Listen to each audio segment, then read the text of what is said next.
নমস্কার, রাখি কিচেনে সবাইকে স্বাগত জানাই। চলে এসেছি আজকের আরো একটি নতুন রেসিপি নিয়ে। রেসিপির নাম হলো পনিরের পায়েস। পনিরের পায়েস বানাতে কি কি উপকরণগুলো লাগছে আমি তোমাদের দেখিয়ে দিচ্ছি। প্রথমেই নিয়ে নিচ্ছি 150 গ্রাম চিনি। এখানে নিয়েছি 200 গ্রাম পনির, 200 গ্রাম দুধ, কাজু বাদাম, এলাচ আর সবশেষে লাগছে ঘি। আমি এখানে যেহেতু 200 গ্রাম পনির নিয়েছি তাই এখানে 200 গ্রাম দুধও নিয়েছি।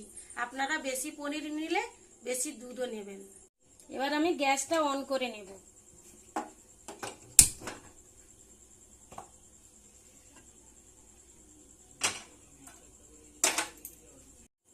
আমি এই গ্লাসটা মাপ করে 5 গ্লাস জল এখানে দিয়ে দেব।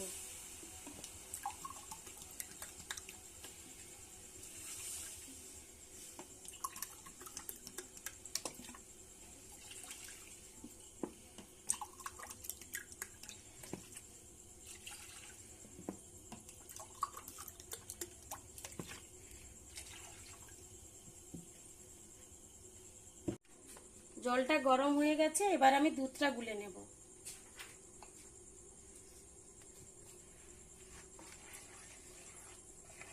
অল্প অল্প করে দুধ দিয়ে ভালো করে নেড়ে দুধটা গুলে নেব।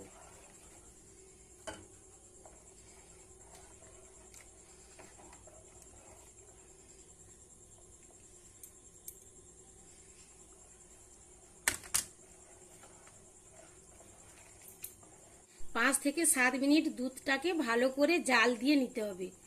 দুধটা যেন ক্ষীরের মতো হয়ে আসে। বন্ধুরা, দুধটা ফুটতে ফুটতে সেই ফাঁকে তোমাদের একটা কথা বলি। তোমরা সবসময় কমেন্ট করো, দিদি ভাই তোমার রান্না দিতে এত দেরি হচ্ছে কেন বা কি ব্যাপার। তোমরা তো জানো না, আমি তোমাদের কারণটা জানিয়ে দিচ্ছি। 16ই আগস্টের দিন আমার এক জ্যাঠামশাই, জ্যাঠা শ্বশুর হয় সম্পর্কে, উনি মারা গেলেন সকাল 10টা 45-এ। আবার রাত্রি 12টা 45-এ ওনারই আর এক ভাই ওই রাত্রে মারা গেলেন। একদিনেই 2 জ্যাঠা শ্বশুর মারা গেলেন।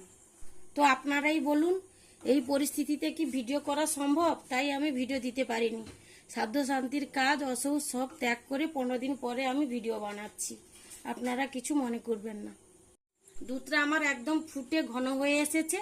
আমি এর উপরে দিয়ে দেবো এবার পনির। পনিরগুলো কিন্তু ছোট ছোট করে কাটতে হবে। এবারে দিয়ে দেব কাজু বাদাম, চিনি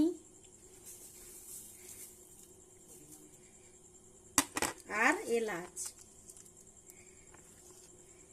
এবারে শুধু ফুটে গেলেই রেডি হয়ে যাবে পনিরের পায়েস। পনিরের পায়েস আমার একদম রেডি হয়ে গেছে। এবারে গ্যাসটা অফ করে দেব, দিয়ে সবশেষে 2 চামচ ঘি ছড়িয়ে দেব।